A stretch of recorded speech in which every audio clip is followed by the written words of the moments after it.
Well, let's get to our conversations today. We have two very interesting conversations.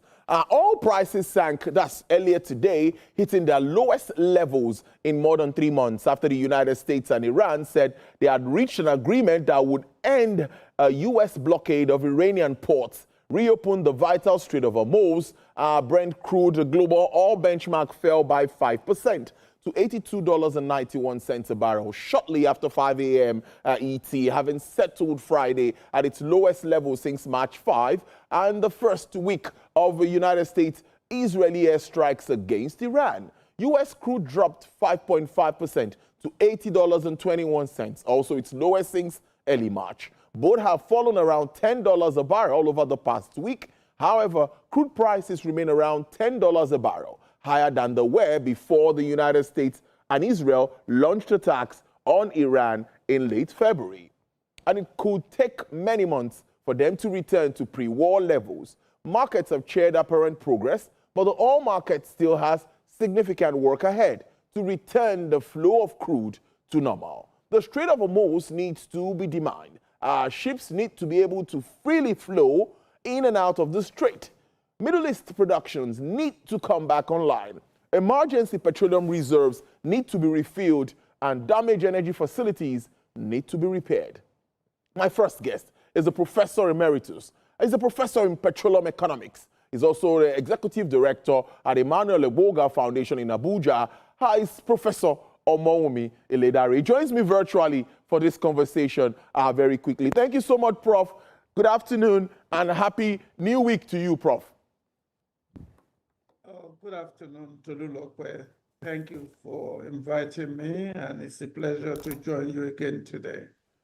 Thank you so very much. Well, you know, we plan to look at 3 years after President Tinubu's administration, of course, developments in that segment.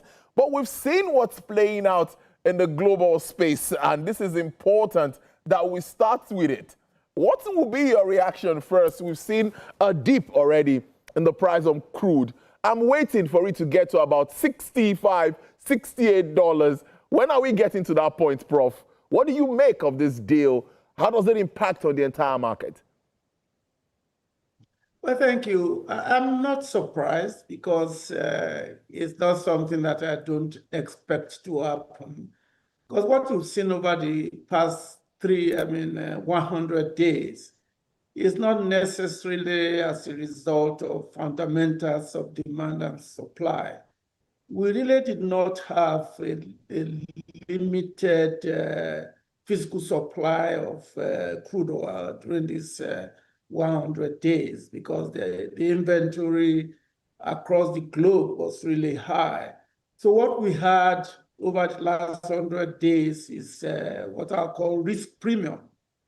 Basically, the fear of unknown tomorrow, which is what we call uncertainty. The fact that we don't know precisely what will happen as a result of action. And now it seems we are now in a certainty level, at least for now, and so the market is reacting. And the fundamentals of the market, demand and supply, basically has brought us to where we ought to have been. That doesn't mean something will not just trigger again. That's why we still have geopolitical uncertainty. But as of now, we are back to around where we ought to have been before the crisis in the Middle East. So I believe in the fundamentals of the market.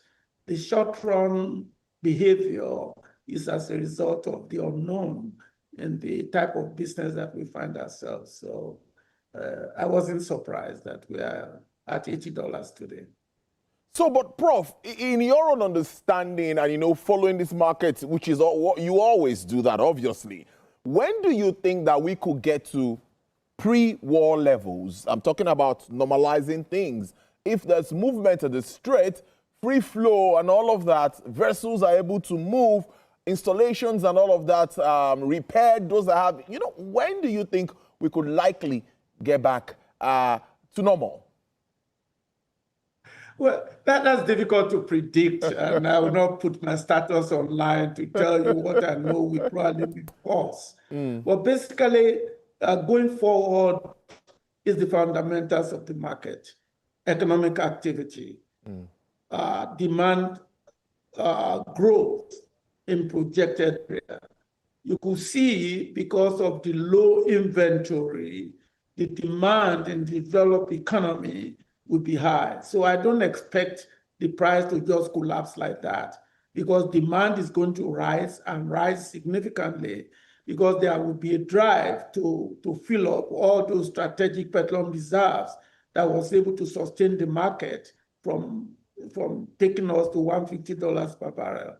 But I still think, and I still stand by what I said at the beginning of the year, when we expect if the economic growth is as stable as predicted, that $60 to $70 per barrel is going to be a fair market price for crude oil between now and December. Now, come to think about it, in the US and in Europe, we are more or less entering the summer month where people will go on vacation, demand for travels, and so on and so forth. And we must come to terms with the fact that crude oil demand is an aggregation of the demand for crude oil products. So the demand in the summer will probably go up, and OPEC has come to the understanding that they are not setting the price, but they are more interested in market stability. And I think they've done a good job. And that's why you see that in anticipation for demand growth in the summer, they've increased their quota production to about 180,000 barrels per day. So I will still look at $60 to $70 intuitively as where the price of oil will settle between now and the end of the year. That sounds good. At least at that point, we'll see how much it will cost for us to get the product at the pump. You know, that is what Nigerians are actually concerned about. Then let's talk again before we move to Nigeria fully back home about OPEC. You talked about OPEC, and I've had a series of interviews where I'm having analysts talk about, well, Nigeria needs to increase production. We shouldn't be limited with regards to production. Some are even talking about, is it not high time for Nigeria to start thinking about leaving OPEC? For me, I think we should tread cautiously. What do you make of this submission? UAE just left the OPEC plus carcass and all of that. Do you think that it's that easy? And what does it mean if Nigeria does that? No, Nigeria is not UAE in OPEC. I think UAE belongs to a group, Nigeria belongs to a group. You can actually categorize OPEC, put OPEC into three categories of members. You have the Gulf region members, in which UAE and Qatar used to be part of. They have abundant reserves, they don't have much population, and their economic dependency is not as critical to oil. They are more worried about reserves becoming like water and useless to them. So they don't advocate for high oil prices. So the fact that Qatar left them will not change their way of looking at things. And then, of course, you have Algeria, you have Libya, and then you have Iraq, and then you have Iran. And these countries are on another category to the right of the Gulf nations. And then you have Nigeria in the middle. That Nigeria is more or less the barometric indicator of OPEC's decision-making. And Nigeria has played this role over the years. But coming to membership of OPEC, I think OPEC is good for Nigeria. One, because they do not allow, we do not exploit our petroleum the way that will have damaged our reservoir, looking at the greediness of decision makers. So we are forced to go along the quota line, which somehow is actually protecting our intergenerational anticipation. Secondly, OPEC is a planning institution for participants. They are not necessarily price-setting organizations. They more or less have a band that they want the price of oil to operate within. And they do a lot of studies that Nigeria on its own does not do. So we actually benefit a lot from being a member of OPEC with respect to coordinating and collating policy direction. That makes it good for us. We do not have a policy institution in Nigeria that really help us to have a good strategy in managing our hydrocarbon resources. Yes, there are challenges for being a member of OPEC, which really is about expansion of our production. And I can understand that. But we don't even spend our revenue well enough to want to produce more, because oil is an intergenerational commodity. And the money you are making today, if you are not using it to prepare for the future, you'll be sitting on a keg of powder that can explode. And you can see it among our young people that are not employed. So I still think OPEC helps us to be able to plan, get proper information as to the best way to manage our hydrocarbon resources. So I will still continue to advocate for our membership of OPEC. Moving on now, let's take a step now back to Nigeria. It's 3 years of President Bola Tinubu's administration and a lot of moves with regards to Nigeria's oil and gas sector. We've had this conversation over time, Prof. But let's look at some which you would identify as positives and where more work needs to be done. Let's look at investment, oil production, subsidy removal, and also executive orders being instituted by this administration. Many have commended, saying, oh, wow, this is a step in the right direction. We see the likes of Shell coming back to Nigeria. A lot of investors wanting to come into that space. But aside that, we also have issues around regulation, governance, and all of that, which you also always identify. Can you make us understand how far we've gone in 3 years of this administration? Well, thank you. You know for sure that I'm going to judge the performance from the oil and gas sector perspective. I'm not going to delve into political arena, and I'm going to look at it from the point of view of PIA intention for governance of the industry. And I'm going to begin with what was the intent of the PIA? And then we can assess the performance of the president from those point of view. First is about regulatory certainty. That was the essence of the PIA. Second is about increase in investment. That is the essence of making royalty progressive. Third is about commercial national oil company. Fifth is about host community development, whereby we limit the conflict and let the host community have some benefit. Sixth, improved government revenue.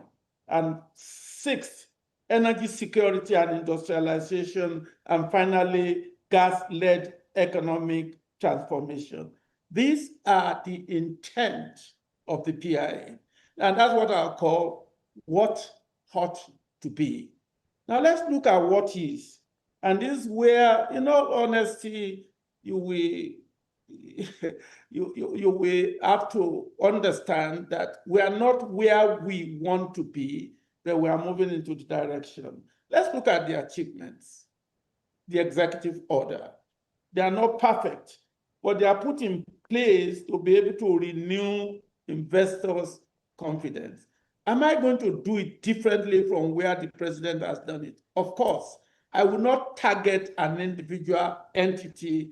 I will try to make the executive order more general.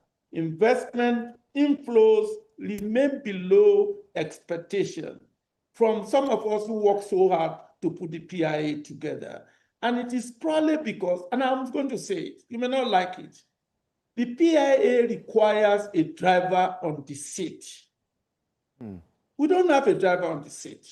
We have everybody promoting their own interests. Second, there's an increment in crude oil production. There's no doubt about that. Because right now, you have a situation in which security situation have been reduced. Indigenous companies are not fully incentivized the way I would like it, but they are expanding production through what I call intelligent barrel. They are trying to see additional information to enhance reserve. There are challenges. we are for the first time producing above OPEC quota. That is commendable. Regarding NNPC Limited, and I've told you before, we are moving in the right direction. I still expect a lot more from NNPC Limited, from the board that is technical. I do not expect them to be rubber stamping whatever the president wants. And I think they are doing that, in my opinion. They need to realize that they cannot be political. They must be apolitical to accomplish the intent of NNPC Limited. With respect to commercial development with natural gas, we are moving into right direction with industrialized expansion. Yes, if there's any problem that I have with the way the oil and gas industry is governed, is not having a driver on the seat. And I think the president needs to think about that more deeply if some of the intent of the PIA is to be accomplished. Finally, for positive thing about governance, the NUPRC is a little bit stable now because the former executive commissioners that were removed have been recalled.